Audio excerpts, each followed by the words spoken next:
مشاهدين قناة خلطبيطة كورة، اهلا وسهلا بكم.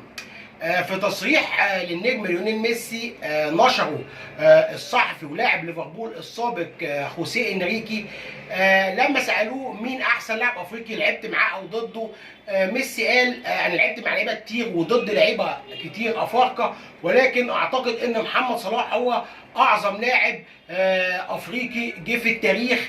وده تصريح كبير جدا من الاسطوره ومن افضل لاعب في التاريخ النجم ميسي، وثناء على نجمنا المصري محمد صلاح اللي هو واحد من افضل لعيبه في اخر 10 سنين في العالم، دايما متواجد في احسن 10 لعيبه في العالم في اخر 7 سنين. ده بيدل على قيمه نجمنا المصري محمد صلاح، واحد من افضل اللاعبين في تاريخ الدوري الانجليزي، افضل جناح في تاريخ الدوري الانجليزي، مش بالكلام ولكن بالارقام والانجازات.